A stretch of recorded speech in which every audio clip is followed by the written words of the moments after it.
Ah, Cauldron Games. I thought it was done with you when I covered Soldier of Fortune Payback. You know that game that was so bad it killed the Soldier of Fortune franchise? Well, apparently not, because they were hired to make games for the History Channel.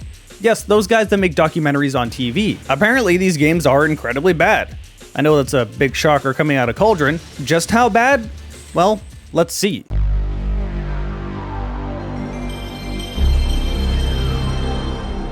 Hey, Jarek here. The game I'm covering today is called History Channel Battle of the Pacific. This game released on Xbox 360, PC, PS3, Wii, and PlayStation 2.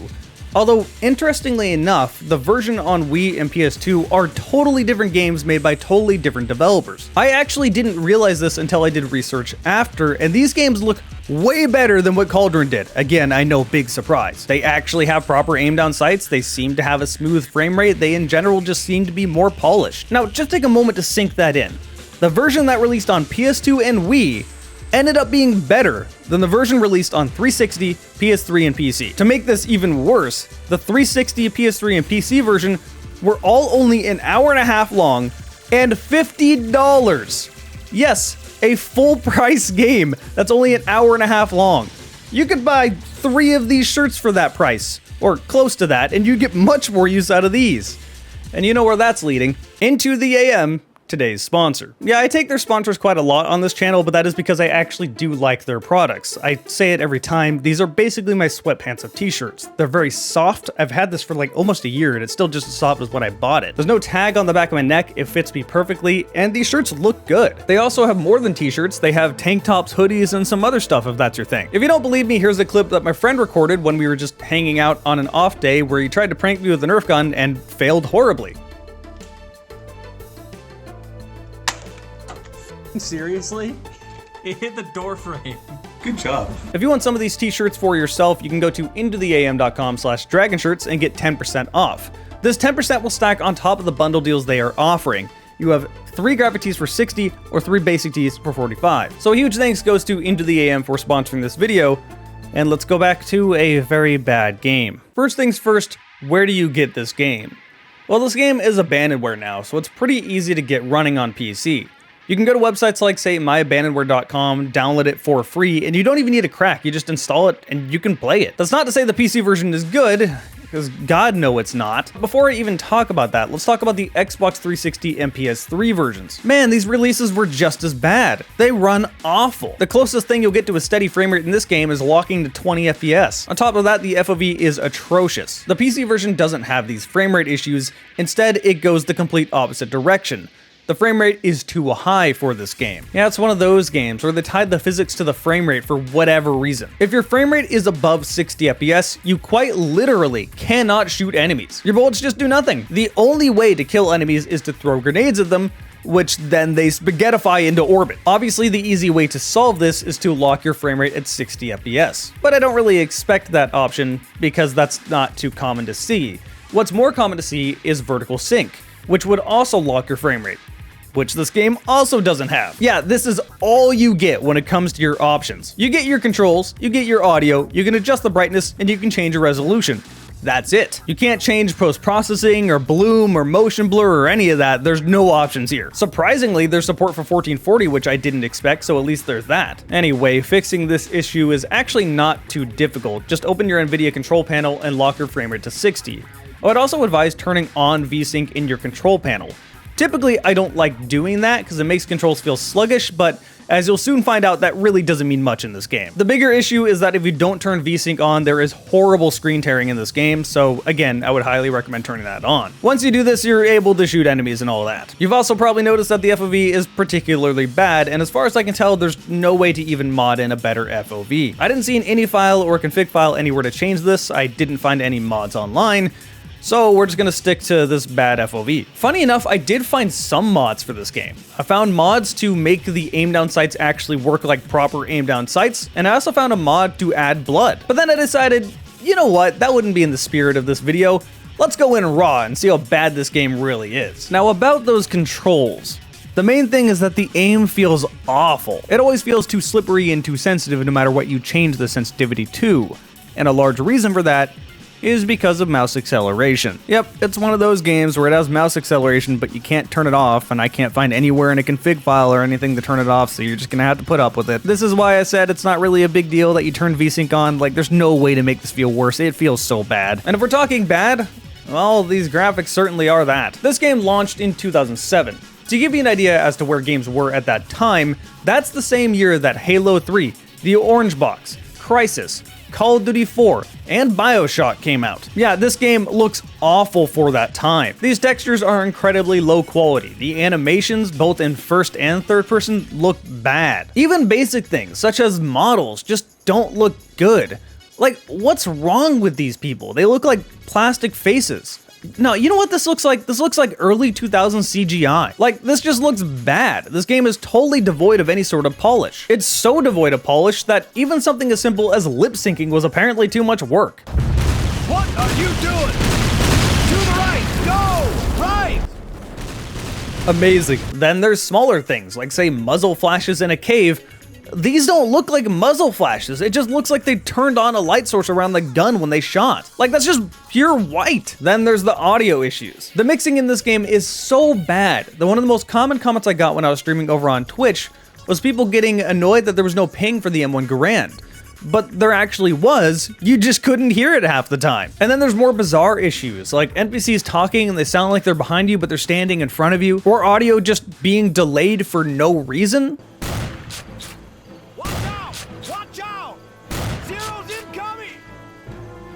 That was the quietest planes of all time. What the heck? Oh, and now I hear noise? Why is the plane sound effect delayed? What? What? Then there's the music, which constantly just abruptly stops for no reason. There's only easy, normal, hard. The music just abruptly stops. Like, all the time. We are near the base, so prepare. It's so jarring. It's bad. Even for Cauldron, it's shockingly bad. Story-wise, doesn't fare much better, but at least it's a little more understandable. Each level starts with this History Channel documentary. And you know what?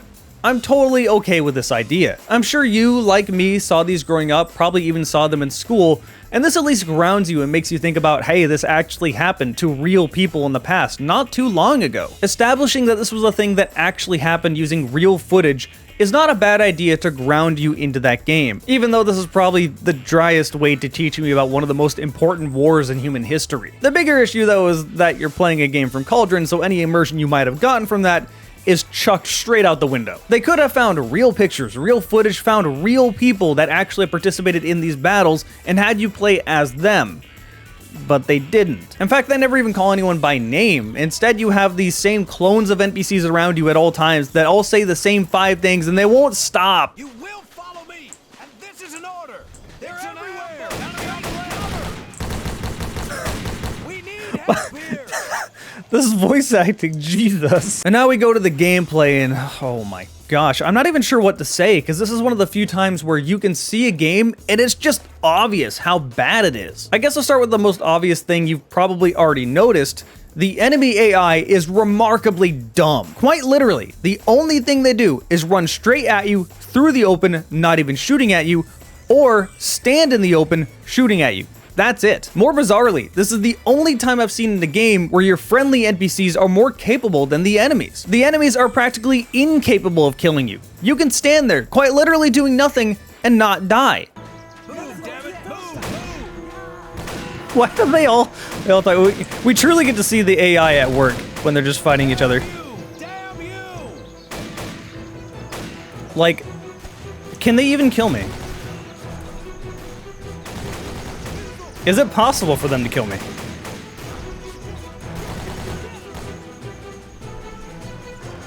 I'm not touching anything. I'm doing literally nothing. I don't even need to play this game. My friendly AI can deal with everything. Except for this one guy who's apparently a god.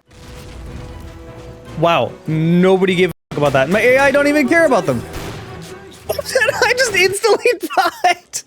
What is that? Why did I die immediately? They've done no damage to me at all up until this point. That's not to say your friendly NPCs are smarter. Their bullets just seem to do more. Except for the few times where they just have a heart attack, I guess. Why can everyone else sprint, but I can't? Why am I the only person around you? Why did he die? What is this? They also have some legendarily bad voice acting. Retreating! Good work! We did it! We did it! Hooray! What amazing voice acting. The string of Japanese Holy victories in the shit. Pacific. Okay, that's nice, but how capable is the player? That's a lot more important. Well, about as capable as any other shooter, honestly. You have a very limited selection of guns. They shoot and kill enemies about as you would expect. These guns don't even feel any different, honestly. I felt just as capable at range with a Thompson as I did with a bolt action. The bolt action was funny because you could cancel the bolt animation just by unzooming, which is another thing I should probably mention. There's no ADS in this game, it's just a little zoom. Except for it's not like a Fear style zoom where you kind of pull it up a little bit to the side of your face. No, you're just looking over the barrel. I don't know, it's really weird. As I mentioned, there is a mod to fix this, but I didn't install it. There's a few things that stand out from the player's side that is incredibly annoying to deal with. The first one is that you can't sprint, yet all of your NPCs can. This is a problem because it's one of the games that will just fail you if you get too far away from whatever goal you need to do. Typically, that is just follow your NPC. If you get more than 50 feet away, the game just fails you.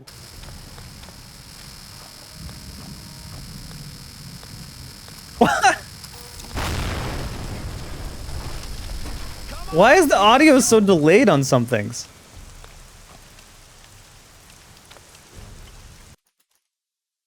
What? How did I fail? What happened? What did I miss?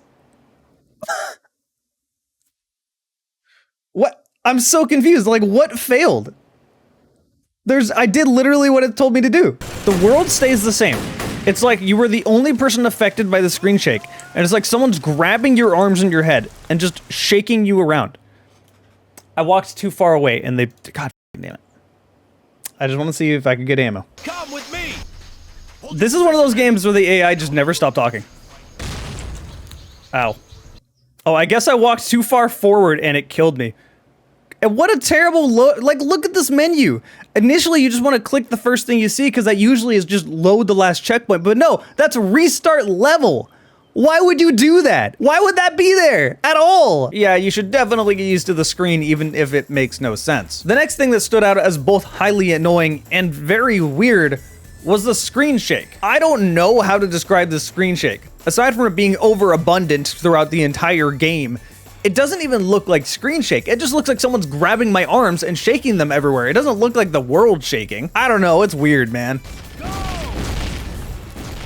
I like how this reticle is like with the screen shake.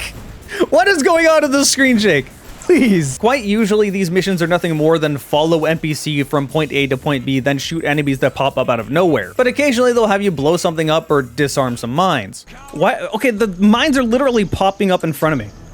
Like, look at that. There's absolutely nothing there, then suddenly they're there. Your life ends here! Can you stop talking? Jesus Christ. Okay, graphics are bad in this game, and the pop-in is pretty bad, but this is just ridiculous. Then there's the other issue. This game is so repetitive that it feels too long. Yes, a game that's an hour and a half manages to feel too long. You will quite literally be spending this whole game using the same 6 or 7 guns against the same enemy. Something that compounds this issue is that the maps are recycled. This trench level, you will see literally 3 times out of the 7 or 8 levels in the game. Almost half of the game's playtime is in the same trenches on different levels. I'm not sure what more I can say, because this game speaks for itself. There's nothing I can say that makes this game look good or bad, it just is bad. I guess I'll play one more clip that describes the entire game's quality. Oh, hi. What the?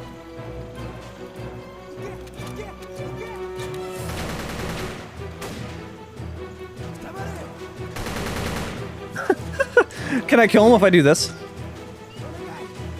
Oh no, he still died! So how bad is History Channel Battle of the Pacific? Well, shockingly bad. My only real question is how cheap was Cauldron Games? They pumped out so many titles like this. How did they keep getting hired? Although the biggest question I have out of that is how did they get hired to make a Soldier of Fortune game? But that's a topic for another video that I already made. Anyway, I want to give a big thanks to IntoTheAM. If you want some of these shirts, go to IntoTheAM.com/dragonshirts. And of course, there are those deals, 3 graphic tees for 60 or 3 basic tees for 45. A huge thanks goes to everyone that joined me over on Twitch. My Twitch is twitch.tv/Jarek4GameandDragon. If you click the link to the bottom left, you can go right there. If you subscribe to my Twitch, you get to see my videos a week ahead of time at minimum. And of course, a huge thanks to all of you for watching this video.